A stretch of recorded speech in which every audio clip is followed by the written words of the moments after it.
Good morning, सुप्रभात। हमारे परिवार नोबल नेचर आरएस में आपका हार्दिक स्वागत और अभिनंदन अभिव्यक्त किया जाता है। दोस्तों, आज की मोटिवेशन लाइन है, हौसले जिनके चट्टान हुआ करते हैं, रास्ते उनके ही आसान हुआ करते हैं, रास्ते उनके ही आसान हुआ करते हैं। हे नादान, ना घबरा इन परिस्थितियों से, हे नादान ना घबरा इन परेशानियों से, ये तो पल भर के मेहमान हुआ करते हैं, ये तो पल भर के मेहमान हुआ करते हैं। दोस्तों, परेशानियों का आना पार्ट ऑफ लाइफ और परेशानियों से निकलना आर्ट ऑफ लाइफ कहलाता है। दोस्तों, मतलब problem part of life and problem से निकलना आर्ट ऑफ लाइफ होता है। दोस्तों, जीवन में परेशानियां बहुत आती है। जीवन का नाम ही एक परेशानी होता है। दोस्तों, हर रोज हर पल हमें कोई ना कोई परेशानी जरूर आएगी। दोस्तों, अगर आप लोगों को इन सब का सामना करते हुए अपना डेस्टिनेशन या लक्ष्य प्राप्त करना है तो आपको लगातार अपना हौसला चट्टान की तरह रख करके आगे बढ़ना ही होगा। दोस्तों, अंत में यही गुजारिश आपसे, ये रीट पटवार किसी भी एग्जाम दे लेना, सीटेट जो 31 जनवरी को लगने वाला है। दोस्तों, उसमें जाने से पहले इसको देख के चला जाना। दोस्तों, 1% 2 वीडियो डालूंगा संविधान विकास पर, उनमें से कहीं अगर आपके नहीं मिले तो बता देना। दोस्तों, और ये हमारी जो 11वीं क्लास एनसीईआरटी के एक पार्ट से ली गई सारी विशेषताएं हैं। दोस्तों, कोई गाइड सी नहीं ली गई है, कहीं से नहीं ली गई है। जो राजस्थान बोर्ड की किताब आई है नई 11वीं क्लास में, उसमें लिखा हुआ है स्वतंत्रता का भारत, स्वर्णिम भारत, उसका ये एक वो है। दोस्तों, 11वीं वाले बच्चे भी देख सकते हैं इसको। इसके अलावा ये हमारी एक नॉलेज के लिए बहुत अच्छे फैक्ट है। दोस्तों, अगर आपको अच्छा लगे तो लाइक, कमेंट और सब्सक्राइब जरूर कर देना। आज मेरे टॉपिक लिया है दोस्तों संवैधानिक विकास। और संवैधानिक विकास दोस्तों अंग्रेजों ने स्टार्ट किया था। हमारा संविधान विकास 2 चरणों में हुआ था, एक 1773 से 1833 तक का और एक 1858 से लेकर के 1943 तक का। दोस्तों, इससे पहले कुछ पृष्ठ में बताऊं इसकी तो बात ऐसी है। दोस्तों, 1600 ईस्वी में ईस्ट इंडिया कंपनी को ब्रिटिश संसद ने एक अधिनियम पारित करके भारत जैसे पूर्व के देशों पर व्यापार करने के लिए भेजा था। उस कंपनी ने लगभग 1613 में सूरत में एक अपनी व्यापारिक कोठी बनाई थी और उसके बाद में उस कंपनी ने भारत में इस तरीके से पैर पसारना स्टार्ट किया कि धीरे धीरे उस कंपनी ने भारत में, जिस समय 1613 में शाहजहां का वक्त था भारत में, उस वक्त एक व्यापारी आया था अंग्रेजों का, और उस व्यापारी ने सर थॉमस रो उनका नाम था। और जब वो आकर के शाहजहां से मिले अजमेर में, उस वक्त उन्होंने भारत में व्यापार के लिए एक अधिकार मांगा था, जो कि सन 1717 आते आते फर्रुख शेर के वक्त अंग्रेजों को बंगाल में पूरी तरह व्यापार, ईस्ट इंडिया कंपनी को पूरी तरह व्यापार करने का अधिकार प्रदान किया गया, जिसे ईस्ट इंडिया कंपनी का मैग्ना कार्टा कहा जाता है। दोस्तों, 1757 प्लासी का युद्ध होता है, अंग्रेज मुगलों को हरा देते हैं। दोस्तों, और मुगलों पर हराने के बाद में अंग्रेजों की सत्ता भारत में स्थापित हो जाती है। अंग्रेजों के द्वारा प्रथम गवर्नर जनरल लॉर्ड क्लाइव को बंगाल में नियुक्त कर दिया जाता है। दोस्तों, उसके बाद में 1764 में बक्सर का युद्ध होता है। दोस्तों, और बक्सर के युद्ध में जब फिर मुगलों को एक बार हरा देते हैं ईस्ट इंडिया कंपनी और अंग्रेज, उसके बाद में दोस्तों फाइनली द्वैत शासन स्टार्ट हो जाता है 1765 से लेकर के 72 तक 73 तक। और इस द्वैत शासन में इतनी बस्ती झूठी सरकार, जदुनाथ सरकार एक इतिहासकार है, जदुनाथ सरकार, उन्होंने कहा था कि जो 1765 से लेकर के 1772 तक की जो अंग्रेजी सरकार ने भारत का शोषण किया, दोस्तों दुनिया में अविस्मरणीय है। अकाल था, प्लेग था, उसके दौरान बहुत सारे लोग मारे गए थे दोस्तों भारत के, लेकिन अंग्रेजों ने भारत की दुर्दशा पर कोई ध्यान नहीं दिया। और अंत में अंग्रेजों की सरकार के द्वारा भारत में हस्तक्षेप करना स्टार्ट करा, भारत में संविधान, उनके चार्टर एक्ट बनाना स्टार्ट करा, और पहला चार्टर एक्ट रेगुलेटिंग एक्ट 1773 आया था। दोस्तों, 1773 का रेगुलेटिंग एक्ट की मुख्य विशेषताएं सिर्फ मैं यहाँ पर आपको मुख्य विशेषताओं का बखान करूंगा एक छोटी सी वीडियो में। दोस्तों, जो मैंने 11वीं की एनसीईआरटी बुक, जो क्लास कक्षा 11 में इस बार नया राजस्थान बोर्ड की बुक आई है, उसमें से लिया है सारा कंटेंट, कोई गाइड का नहीं है दोस्तों, कोई कहीं से भी नहीं लाया गया, कोई नोट्स नहीं है। दोस्तों, ये आपकी किताब में पढ़ सकते हो आप, ऐसी ऐसी लाइनें लिखी हुई है वहां पर। इसमें सबसे पहली विशेषता ये थी, बंगाल के जो गवर्नर था उसको बंगाल का गवर्नर जनरल बनाया गया था। दोस्तों, बंगाल के गवर्नर को पदनाम बदल करके बंगाल का गवर्नर जनरल किया गया था। दोस्तों, और बंगाल के गवर्नर उस समय वारेन हेस्टिंग्स थे, इन्हीं को बंगाल का प्रथम गवर्नर जनरल माना जाता है दोस्तों। आपके यहाँ पे कुछ ऐसे कॉन्सेप्ट क्लियर होंगे जो आपको हमेशा कंफ्यूज करते हैं दोस्तों। वारेन हेस्टिंग्स 1765 में गवर्नर बनकर आता है बंगाल का, और 1773 के रेगुलेटिंग एक्ट के द्वारा उसको भारत का वो बंगाल का गवर्नर जनरल बना दिया जाता है दोस्तों। बंगाल उस समय आधुनिक बिहार, ओडिशा और बंगाल राज्य आते थे दोस्तों। उसके बाद की बात करूं तो मद्रास और जो बम्बई प्रेसिडेंसिया थी, उनके जो गवर्नर थे उनको बंगाल के गवर्नर जनरल के अधीन कर दिया गया दोस्तों। बंगाल के गवर्नर जनरल को एक 4 सदस्यीय कार्यकारिणी बनाई गई दोस्तों। इसके अलावा जो बंगाल का गवर्नर जनरल था वो प्रथम वारेन हेस्टिंग्स था। इसके बाद में नंबर 2 विशेषता ये है दोस्तों, केंद्रीय सरकार की नींव ब्रिटिश भारत में रखी गई दोस्तों। ब्रिटिश भारत कहते हैं उसको, आज का भारत नहीं कहते। उसमें पहली बार केंद्रीय सरकार की नींव इसी रेगुलेटिंग एक्ट के तहत रखी गई थी दोस्तों।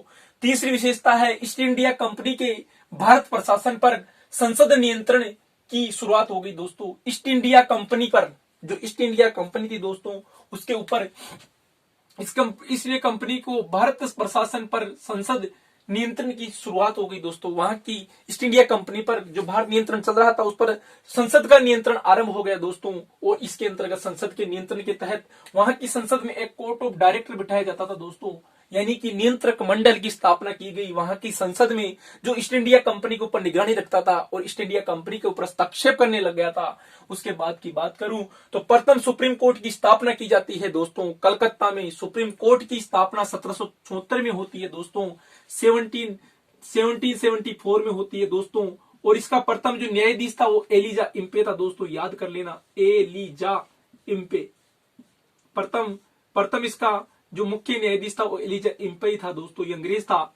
और इसके बाद में इसमें 5वीं विशेषता थी दोस्तों, जो कर होता था उसको इकट्ठा करने के लिए जिला कलेक्टर का पद उद्गमित किया गया दोस्तों। जिला कलेक्टर का पद जो कर इकट्ठा होता है उसको कर को इकट्ठा करने के लिए जिला कलेक्टर का पद उद्गमित किया गया था दोस्तों। इस प्रकार रेगुलेटिंग एक्ट में 5 मुख्य विशेषताएं थी दोस्तों। बंगाल के गवर्नर जनरल को भारत का बंगाल के गवर्नर को वहां का गवर्नर जनरल बनाया गया दोस्तों। इसके अलावा केंद्रीय सरकार की नींव ब्रिटिश भारत में स्टार्ट हुई दोस्तों।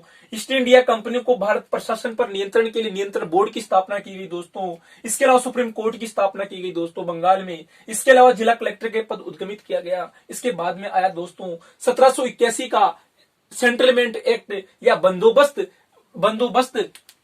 दोस्तों, इसका नाम बंदोबस्त अधिनियम भी था। ये आज दिन तक मैंने किसी भी बड़ी गाइड में नहीं पढ़ा दोस्तों। ये बंदोबस्त अधिनियम भी कहलाता है दोस्तों। ये 11वीं की जो एनसीईआरटी बुक आई उसमें लिखा हुआ है दोस्तों। इसके बाद में सर्वोच्च न्यायालय की शक्तियों पर नियंत्रण, सर्वोच्च न्यायालय की जो शक्तियां थी उस पर नियंत्रण स्थापित किया दोस्तों। सर्वोच्च न्यायालय को स्पष्ट ये संदेश दिया ब्रिटिश संसद ने कि आप भारत के अंदर, भारत का जो ईस्ट इंडिया कंपनी है उसके किसी भी कार्य पर अपना हस्तक्षेप नहीं कर सकते। अगर वो कोई भी काम कर रही है तो उसके हिसाब से करेगी। अगर कोई भी ईस्ट इंडिया कंपनी का कर्मचारी है उसके विरुद्ध कोई मुकदमा दायर किया जाता है, कोर्ट उसकी सुनवाई नहीं करेगी। मतलब अंग्रेज वहां की ईस्ट इंडिया कंपनी को इतनी छूट प्रदान कर रहे हैं कि वो भारत में कुछ भी करे।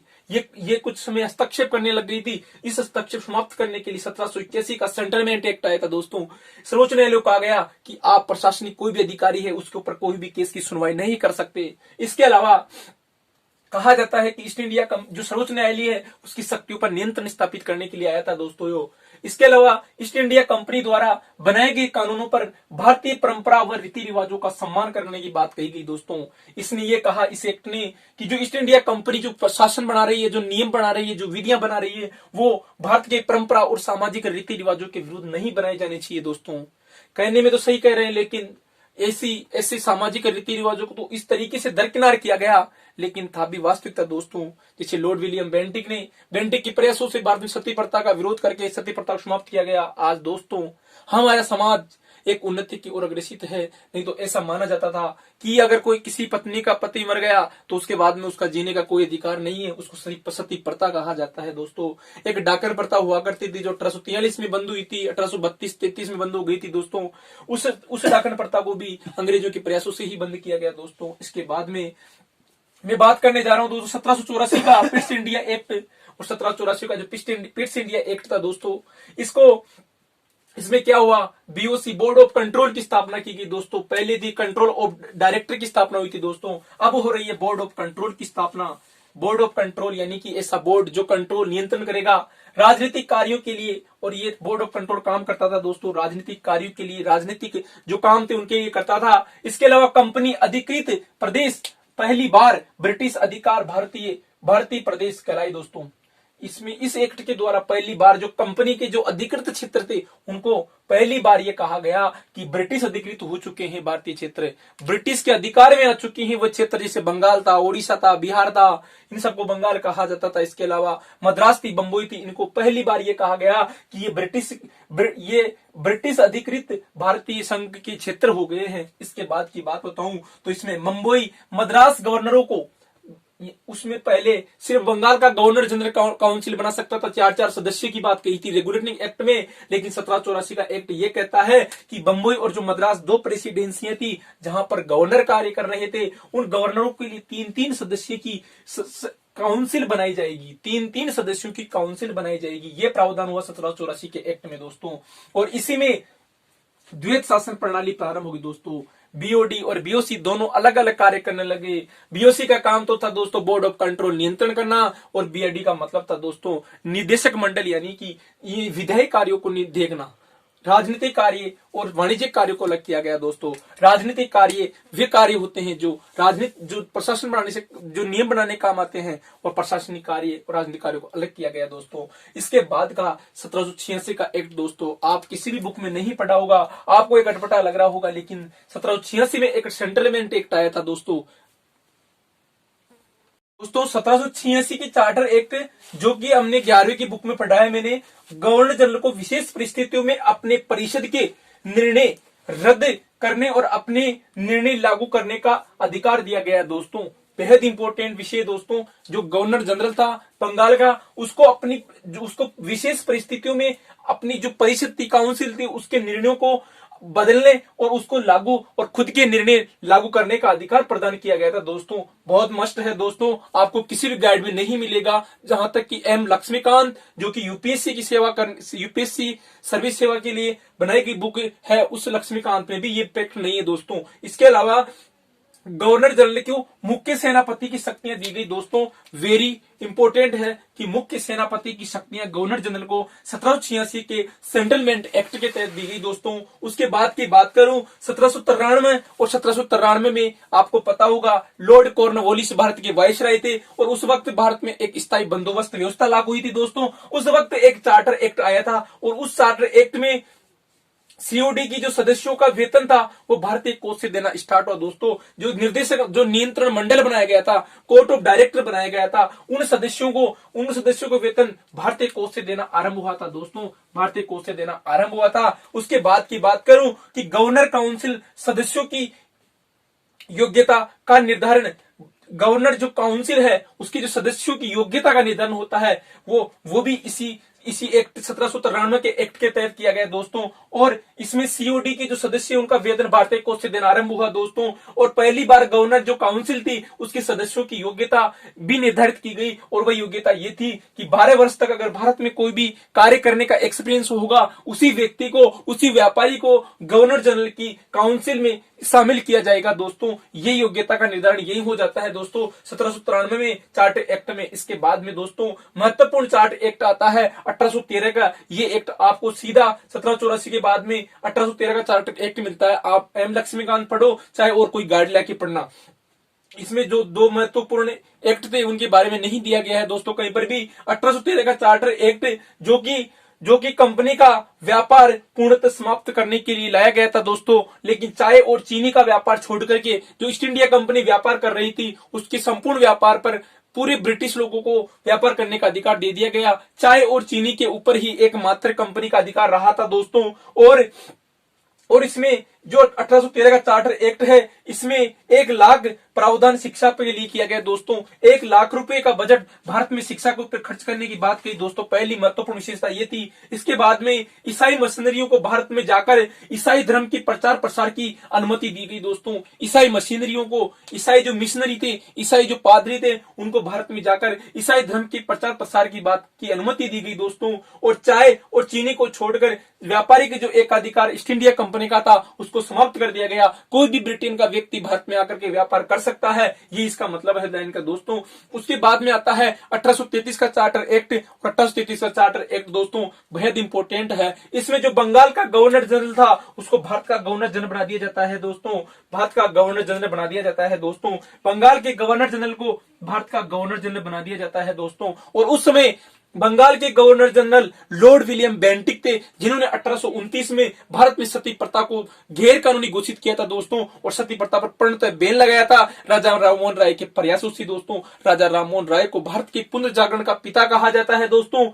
इसलिए लॉर्ड विलियम बेंटिक जो 1833 में तत्कालीन बंगाल के गवर्नर जनरल थे, वह भारत के प्रथम गवर्नर जनरल बन जाते हैं दोस्तों। आपको विदित होगा कि बंगाल के प्रथम governor general Lord Warren Hastings बने थे, और भारत के प्रथम governor general Lord William Bentinck 1833 के चार्टर एक्ट के तहत 1833 में बने थे दोस्तों। इसके अलावा इसकी मुख्य विशेषता ये थी कि बंगाल के लिए एक पृथक गवर्नर की व्यवस्था की गई। जब बंगाल का गवर्नर जनरल भारत का गवर्नर जनरल बन जाता है तो बंगाल के लिए एक अलग से गवर्नर की व्यवस्था की गई दोस्तों। इससे पहले बंबई और मद्रास प्रेसिडेंसी के लिए अलग गवर्नर ऑलरेडी थे, और बंगाल के लिए भी एक गवर्नर बना दिया गया दोस्तों, क्योंकि बंगाल का गवर्नर जनरल भारत का गवर्नर जनरल बन गया था दोस्तों। उसके बाद में इसमें एक महत्वपूर्ण विशेषता यह भी थी कि विधायी तथा प्रशासनिक कार्यों का पृथक्करण कर दिया गया दोस्तों। विधायी यानी कि कानूनी, और प्रशासनिक यानी एडमिनिस्ट्रेटिव एंड लॉज जो कार्य हैं उनका पृथक्करण कर दिया गया दोस्तों।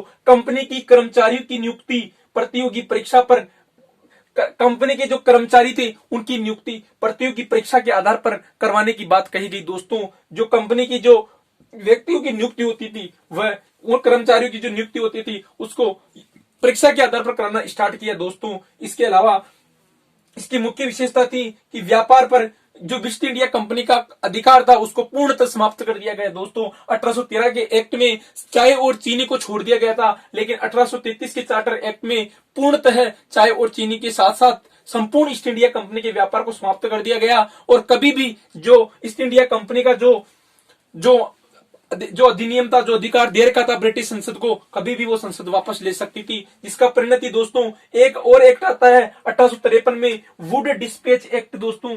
वुड डिस्पैच एक्ट भारतीय शिक्षा का मैग्ना कार्टा कहा जाता है दोस्तों। इस वुड डिस्पैच एक्ट में पहली बार भारत की शिक्षा कैसी होनी चाहिए दोस्तों, इसके बारे में बताया गया था। भारत की जो शिक्षा पद्धति है उसको किस प्रकार डेवलप किया जाए, शिक्षण जो संस्थान थे, हायर एजुकेशन के बारे में बोला दोस्तों। अंग्रेजों ने कभी भी भारत की जो नीचे की शिक्षा उसके ऊपर कभी बात नहीं करी थी दोस्तों। ये सिर्फ भारत की हायर एजुकेशन पे फोकस करते थे, क्योंकि अगर भारत का बच्चा 12वीं पास करने के बाद एक अगर बड़ी यूनिवर्सिटी में पढ़ेगा तो अंग्रेजों का फैन बन जाएगा। इसलिए लोग 1853 में ही चाल चल ली थी कि भारत के जो शिक्षित युवा है उनको और शिक्षित किया जाए और अंग्रेजों के तुल्य बनाया जाए। इसीलिए ही उदारवादी दौर के नेताओं का जन्म हुआ था दोस्तों। फिरोज मेहता, केटी तेलन, इसके अलावा बाबा दादाभाई नौरोजी, ये सब लोग ब्रिटेन पढ़कर आए थे दोस्तों। इसलिए वुड डिस्पैच एक्ट लाया गया था और ये भारतीय शिक्षा का मैग्ना कार्टा कहलाता 1853 में दोस्तों। इसके बाद में 1857 में एक बड़ा जनविद्रोह होता है, डलहौजी की गोद निषेध नीति, और इसके अलावा डलहौजी का जो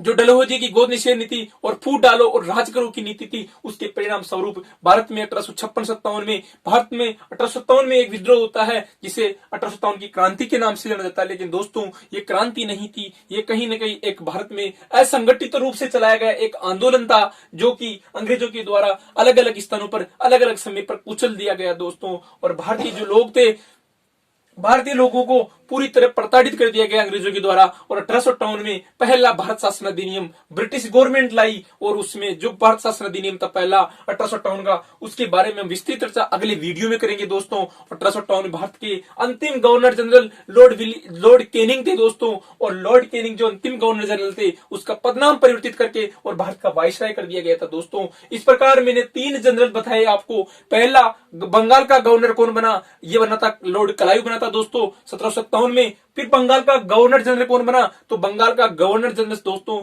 1773 के रेगुलेटिंग एक्ट के द्वारा 1773 के अंतर्गत तत्कालीन बंगाल के गवर्नर वारेन हेस्टिंग्स को बंगाल का गवर्नर जनरल बनाया गया पहला, और उसके बाद में 1833 के चार्टर एक्ट में बंगाल के गवर्नर जनरल का पदनाम परिवर्तित करके भारत का गवर्नर जनरल कर दिया गया दोस्तों। और प्रथम भारत के governor general Lord William Bentinck थे दोस्तों, और 1858 में भारत के प्रथम वाइसराय लॉर्ड कैनिंग को बनाया जाता है दोस्तों। इस प्रकार हमारी आज की यात्रा समाप्त होती है दोस्तों। अगर आपको ये एक एनसीईआरटी और आरबीएसई बोर्ड की बुक से बनाया गया वीडियो अच्छा लगे तो इसको लाइक, कमेंट और शेयर जरूर करना दोस्तों। 11वीं 12वीं के बच्चों को भी शेयर करना दोस्तों, क्योंकि उनके लिए भी अति महत्वपूर्ण वीडियो होगा। जय हिंद, जय भारत।